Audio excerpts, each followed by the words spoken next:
Eu acho engraçado, né? Porque assim, hoje, né, o que a gente tem lá na Palestina, quer sim a Palestina livre do rio ao mar. E eu nem vou entrar nessa discussão. Mas todos os grupos que não defendiam isso foram esmagados por Israel. Muito antes. Quando a gente tinha lá um regime onde havia o interesse de negociação, Israel nunca quis negociar. Há lá uma Nakba de 70 anos. Você fala que se Israel se desarmar, ele vai ser destruído. Como? Com paus e pedras? É com isso que eles vão destruir? Porque você falou... Primeiro você repetiu a mentira de bebês degolados. Gente, isso é mentira. Você pode procurar aí, isso é simplesmente mentira. Não existe, tá? Bebês colocados em micro-ondas, etc. Isso é tudo mentira.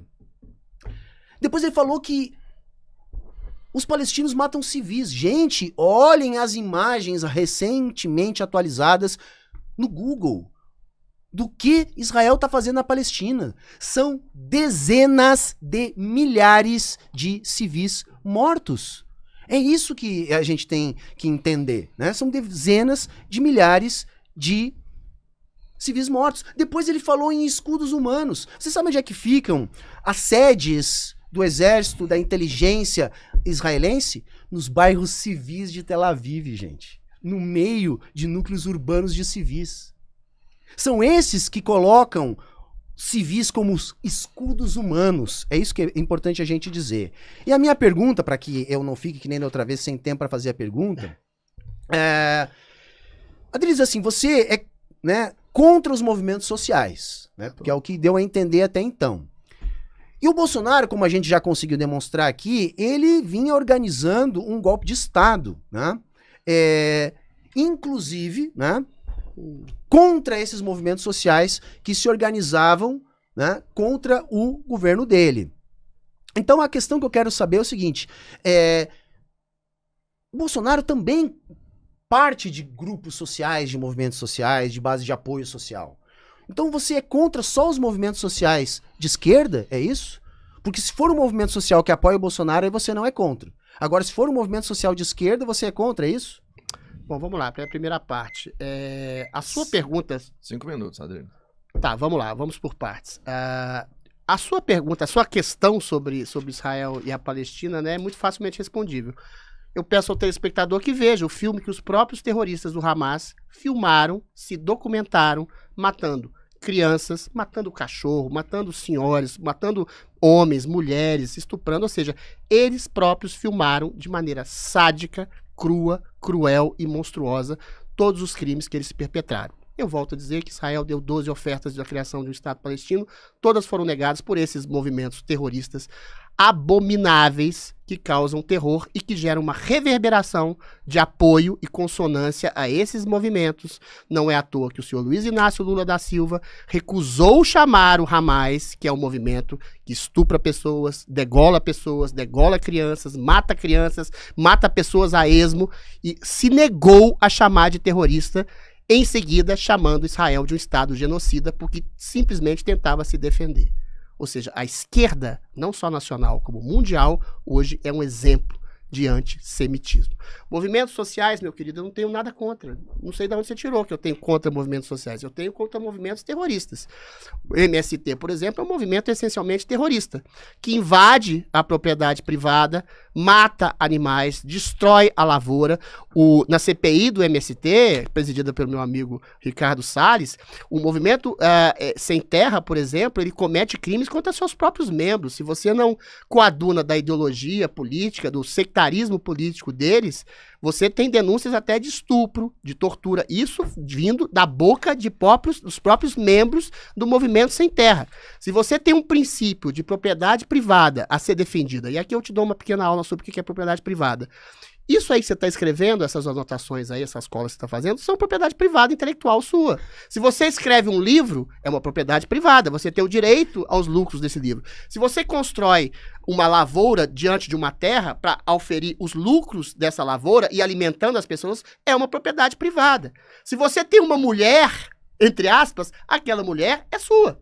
Ela é uma propriedade privada, dada a liberdade socioafetiva sexual que vocês têm de abolir essa propriedade privada. Ou seja, a propriedade privada é da essência da construção da natureza humana. E quando você invade uma propriedade privada, que é uma propriedade de outra pessoa, se alguém invade a sua casa e quer pegar a sua mulher, pegar os lucros do seu livro, roubar o seu salário advindo do seu trabalho, que é a propriedade privada da sua inteligência, das suas habilidades, você tem o direito de jogar aquela pessoa na cadeia, porque ela está cometendo um crime. A primeira propriedade privada, sabe qual que é? É a do corpo. Sabe esse velho axioma, esse novo axioma, aliás, das feministas? Meu corpo, minhas regras. Se você passa a mão na bunda de uma mulher, você está rompendo o limite da propriedade privada do corpo dela. E o MST rompe todos os critérios de propriedade privada. Ou seja, o governo Bolsonaro auferiu mais de 500 mil títulos de propriedade de terra para as pessoas, fez praticamente uma reforma agrária, como se nunca viu antes no país.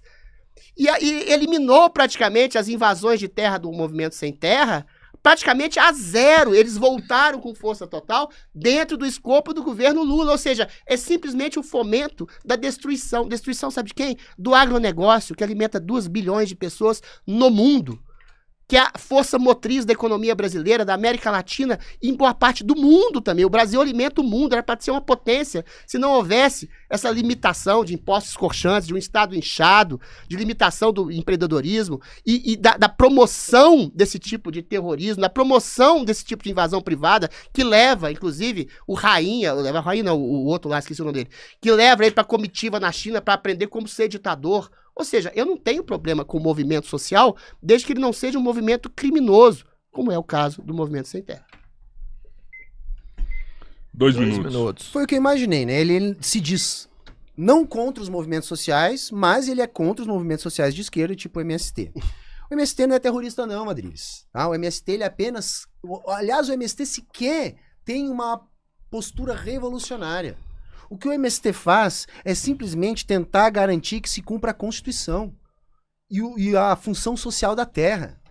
Porque se você tem um latifúndio improdutivo que está lá simplesmente jogado, enquanto que a gente tem pessoas que precisam de terra para trabalhar, a nossa própria Constituição garante que deve ser cumprida a função social da terra. Então não tem invasão nenhuma. O que se faz ali é uma ocupação para garantir um direito constitucional, tá? É isso que o MST faz. Aí depois, cara, você disse aqui e teve a cara de pau de dizer, né, que a mulher é uma propriedade privada. Não, as pessoas... Você disse isso aqui, você falou textualmente, tá gravado, você falou. Tá? E é exatamente esse um dos princípios da sociedade de classes. Por que que a gente defende um feminismo classista? Porque a primeira propriedade privada foi a terra e a mulher. Terra e mulher foram privatizadas junto, justamente para que existisse condições de haver uma família, né, de propriedade, enquanto outras famílias não têm propriedade. O Estado nasce da privatização da mulher. Que o Adriles aqui reforçou isso, chamando a mulher de propriedade privada. Foi isso que vocês ouviram o Adriles falar. Depois o Adriles faz uma confusão gigantesca sobre o que é propriedade privada. Tá? Primeiro que seu corpo não é essa propriedade, Adriles. Seu corpo é você. Tá? Seu corpo é você. A propriedade privada é a propriedade dos meios de produção, tá? É isso. Aquilo que eu escrevo, que eu deixo de escrever, não priva ninguém, nem é capaz de reproduzir a propriedade. É disso que a gente tá falando. Propriedade privada é a propriedade dos meios de produção. O seu corpo não é essa propriedade, seu corpo é você. Você tem, como todo marxista clássico, 3 minutos. 3 minutos para uma pergunta. Você tem, como todo marxista clássico, uma visão materialista da realidade, né? Economicista, eu diria assim. Propriedade privada é tudo isso que eu disse. Num casamento, tem um filósofo, vocês conhecem, chama Immanuel Kant, que ele diz que a propriedade, você tem o direito de exclusividade de usufruto afetivo, claro, com consonância e anuência da pessoa, do corpo do seu cônjuge. Casamento é isso. Casamento é a comunhão entre dois corpos, entre duas pessoas, que se amalgamam, uma sendo propriedade socioafetiva, sexual da outra. Se as pessoas querem abolir essa propriedade, elas têm o direito. Assim como você tem uma terra, se você quer vender essa terra, ou abandonar essa terra, ou deixar essa terra por um tempo ali, até que você decida o que fazer com ela, sem o direito de outras pessoas terroristas invadirem sua terra, você tem o direito de fazer o que tem. A propriedade privada não é uma coisa exclusivista do ponto de vista não produtivo. Um casamento na propriedade privada, eu vou filosofar aqui, ele gera frutos, gera filho, gera mônada social, gera o respeito de um homem para a mulher, da mulher para um homem, da exclusividade, do desejo, que se transforma em amor e se transforma em filhos. A propriedade privada de uma terra cultivada por um grande fazendeiro gera efeitos, gera comida na boca das pessoas, como o agronegócio, gera exatamente emprego, gera renda. A propriedade privada não é só para satisfazer o ego narcisista do bolso de alguém. A propriedade privada tem todo esse escopo e amplitude de melhorar a vida do proprietário e daquelas pessoas que trabalham naquela propriedade privada daquele indivíduo.